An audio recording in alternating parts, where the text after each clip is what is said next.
Hai sahabat servis, pada kesempatan kali ini saya akan melakukan perbaikan lemari pendingin kulkas 2 pintu untuk kerusakan di bagian ruang freezer. Kondisinya seperti ini, kurang dingin sehingga ruang freezer ini tidak difungsikan. Untuk kinerja fan pada ruang freezernya ini masih berfungsi. Oke, jadi kondisinya seperti itu. Lalu di ruang refrigerator, kondisinya saya raba di bagian raknya ini masih terbilang dingin. Kinerja fan pada ruang refrigerator berfungsi dengan baik dan normal.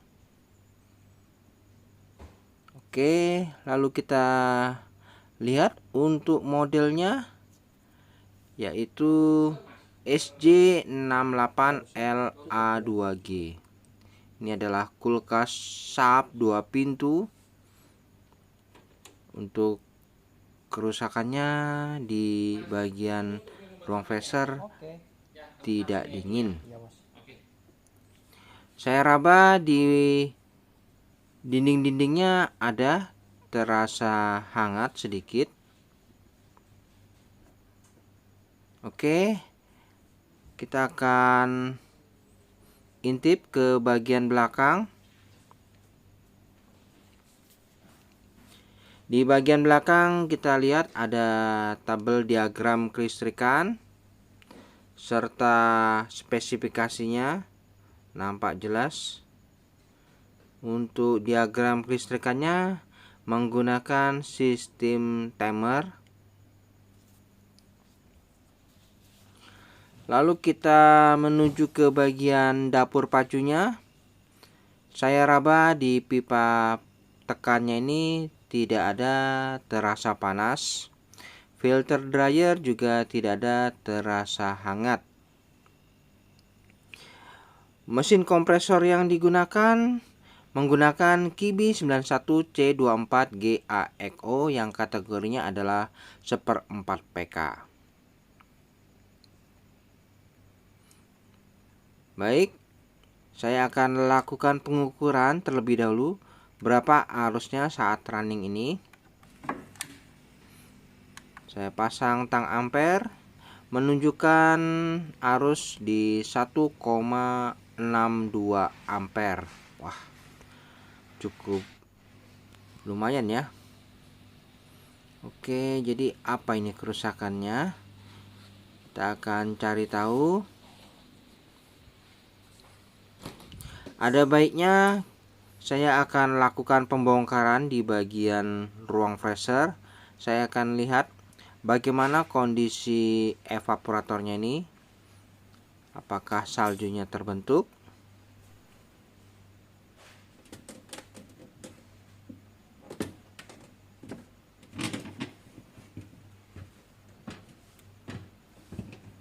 Oke, saya lakukan pembongkaran terlebih dahulu.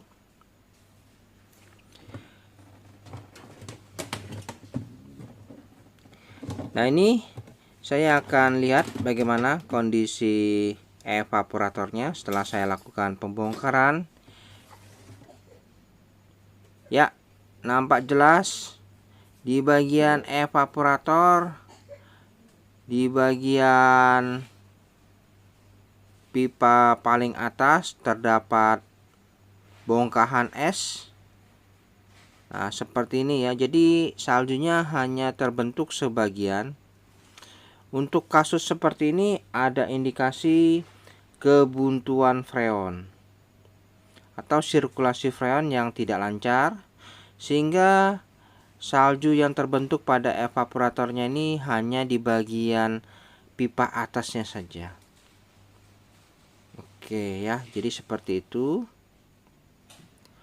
Dan kita akan pastikan, saya cabut dulu sumbernya.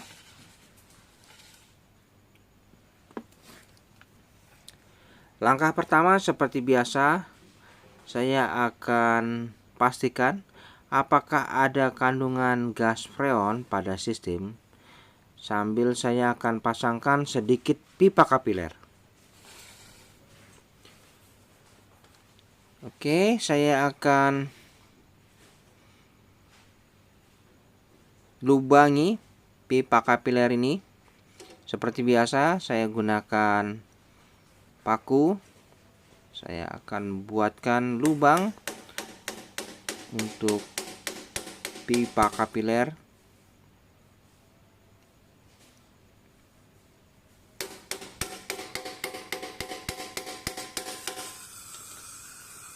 Oh, ternyata pipa kapilernya di sini patah ya. Jadi saya patah saja sekalian. Untuk kandungan gas freon sangat cukup banyak ya. Jadi sudah pasti kulkas ini tidak ada mengalami kebocoran karena kandungan gas freonnya cukup banyak. Ini saya akan buang dulu kandungan gas freonnya sampai habis. Baik teman-teman, setelah kandungan gas freon saya buang, selanjutnya untuk filter dryer ini saya lakukan pergantian saja ya. Karena ini ada hubungannya dengan kebuntuan pada sistem. Namun ada baiknya filter dryer ini saya ganti saja. Oke, saya akan pasangkan juga pentil pengisian dan filter dryer terlebih dahulu. Baik teman-teman, setelah filter dryer terpasang, oke, ini filter dryer yang lama. Saya akan lihat dulu apakah benar filter dryernya rusak. Nah, ini saya akan lihat apakah memang benar-benar kotor di dalam filter dryer ini. Saya akan bongkar ya, kita lihat sama-sama.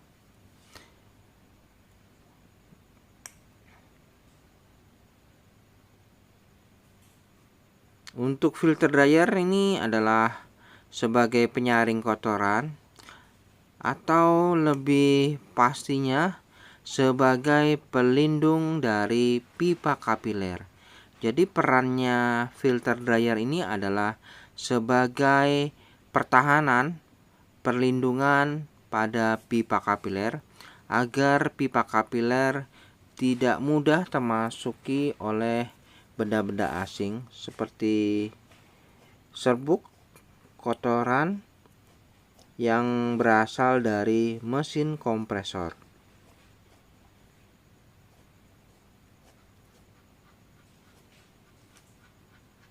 Oke, terdapat butiran silika pada filter dryer.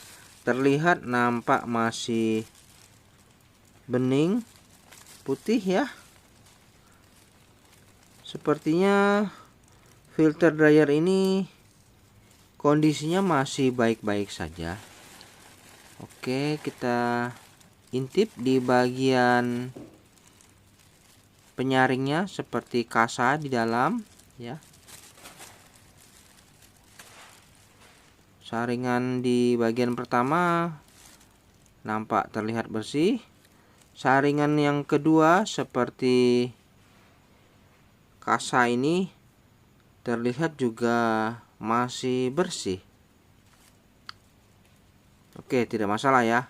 Jadi filter dryer kemungkinan sih masih normal, tapi kita ganti. Sudah saya ganti ya yang baru. Jadi kerusakannya ini terjadi kebuntuan di mana ya? Di filter dryer tidak. Oke, saya akan lakukan analisa kerusakan pada unit kulkas ini menggunakan sistem metode vacuum body. Untuk spuyer pentil pengisian saya pasang, lalu saya pasang selang manifold pada pentil pengisian. Jangan lupa dikencangkan. Oke, keran manifold saya buka terlebih dahulu. Lalu kita nyalakan unit. Kita berikan sumber. Oke, terdapat hembusan udara pada jalur kapiler pembuangan.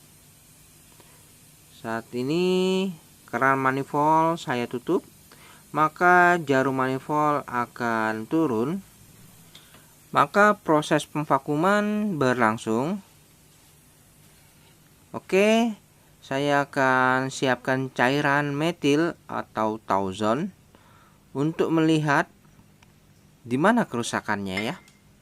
Oke, seperti biasa saya pasang tutup cairan metil ini pada wadah.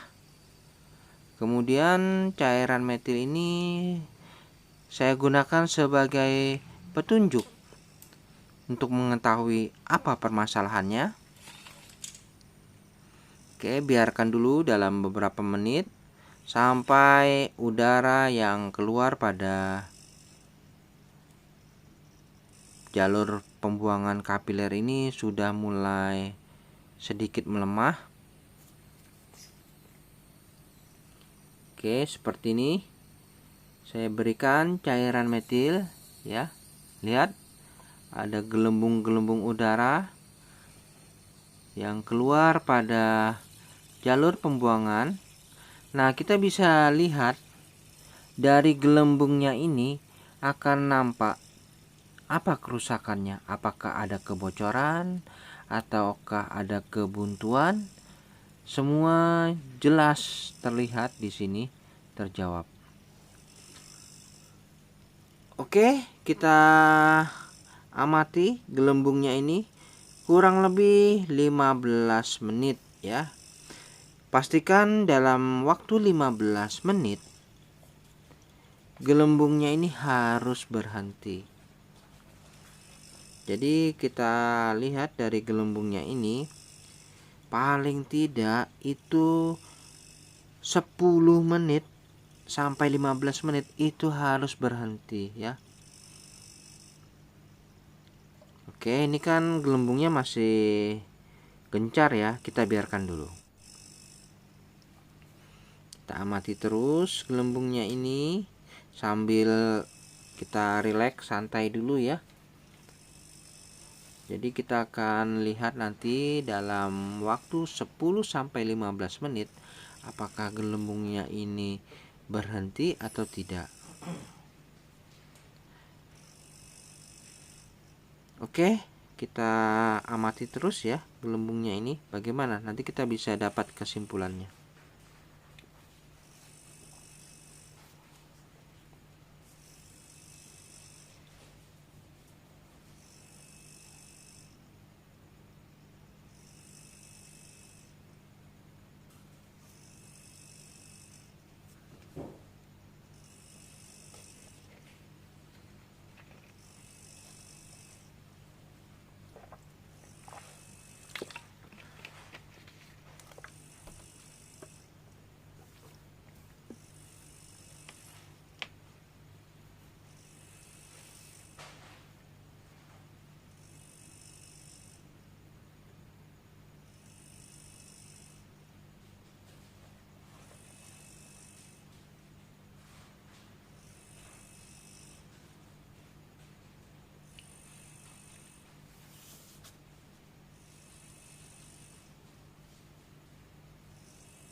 Baik, setelah saya lakukan analisa kurang lebih 15 menit, cairan metilnya tidak berhenti. Oke, saya tambahkan. Nah, seperti ini. Cairan metilnya kadang berhenti, namun banyak tidaknya ya. Nah, gelembungnya ini. Oke. Jadi dalam waktu 15 menit gelembungnya ini hanya berhenti sesaat, kemudian gelembung lagi. Ini adalah pertanda bahwa terjadi kebuntuan pada sistem, sehingga proses pemvakuman pada sistem ini tidak berjalan dengan sempurna. Oke, kita biarkan dulu ya, berhenti, kemudian gelembung lagi. Nah, seperti ini.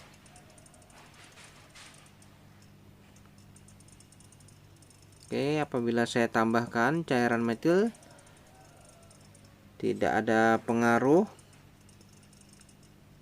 gelembungnya ini perlahan-lahan berkurang namun tidak berhenti. Seperti ada sesuatu yang sangat berat gitu ya dihisap, sehingga gelembungnya ini tidak berhenti.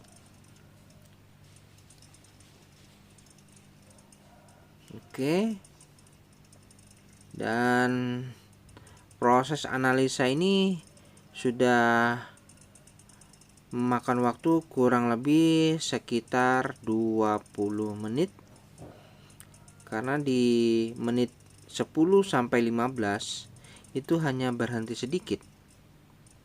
Kemudian gelembung lagi sampai ini di menit ke-20 juga masih sama saja.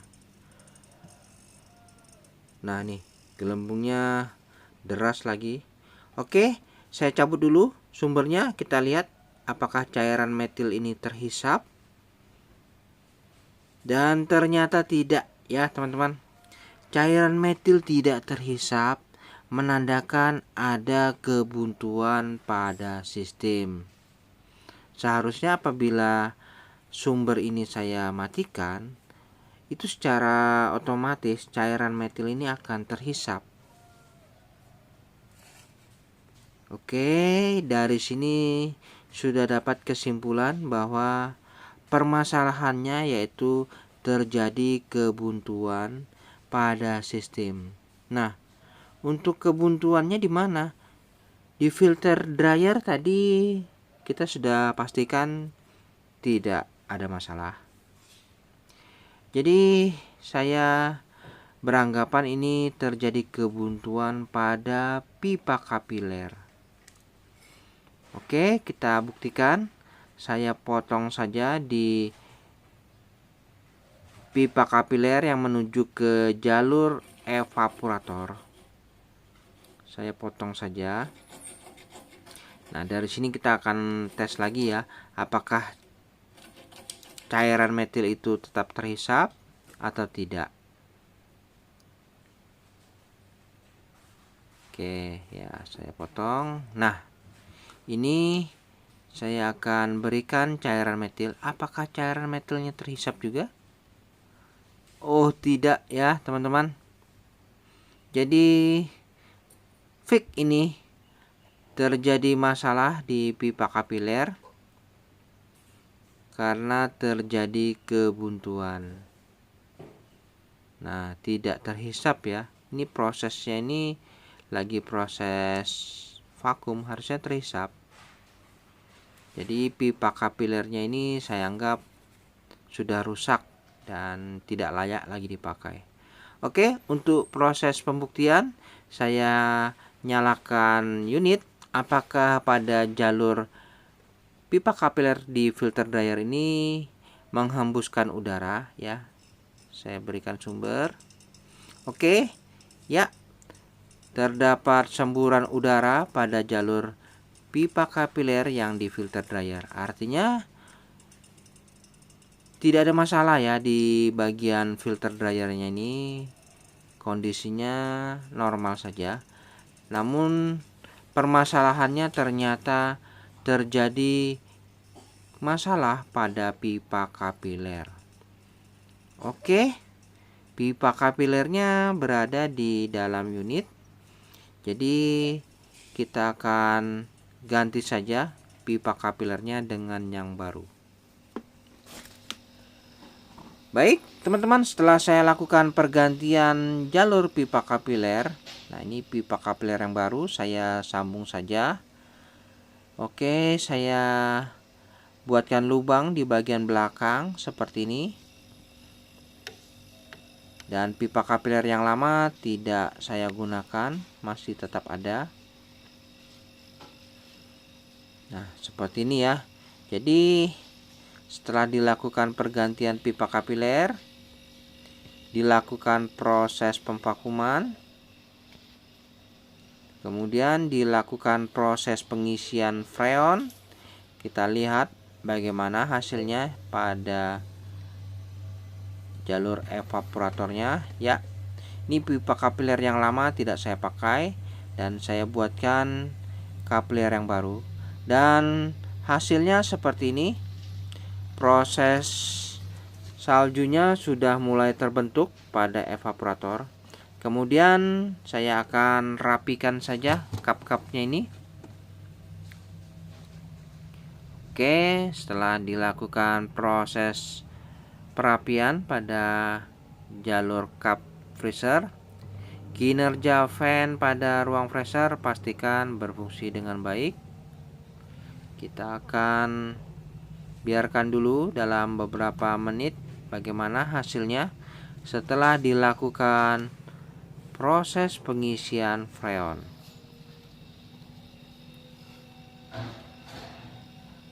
Oke, untuk tekanan freonnya saat ini di skala kurang lebih 10 PSI. Lalu bisa kita lepas saja selang manifold yang menuju ke ventil pengisian, karena proses pengisian freon saya anggap sudah cukup di skala 10 PSI.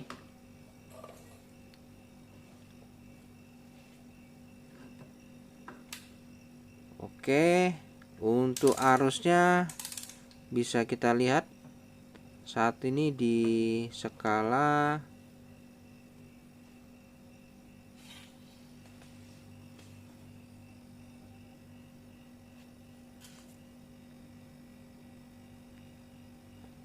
untuk arusnya di 1,7 ampere. Jadi pemasangan pipa kapilernya bebas ya. Boleh di jalur pembuangan air, boleh seperti ini, boleh bebas saja. Yang penting yang mana yang terbaik. Oke, kita intip ke bagian depan di ruang freezer. Untuk dindingnya saya raba terasa hangat, mantap. Lalu di ruang freezer kita lihat hawanya sudah terasa dingin. Lalu kita intip di jalur pipa evaporator, di belakang kapnya ini nampak terlihat ada butiran salju yang sudah terbentuk. Artinya proses pendinginannya ini sudah tergolong mantap. Jadi kesimpulannya proses pengisian freonnya sudah cukup. Rak pada ruang refrigerator juga sudah terasa dingin. Kinerja fan pada ruang refrigerator pastikan berfungsi. Oke, jadi kesimpulannya kulkas ini mengalami kebuntuan pada sistem dan sudah selesai. Baik teman-teman, sampai di sini dulu perjumpaan video saya dan kita akan ketemu lagi pada video-video saya selanjutnya. Sampai jumpa.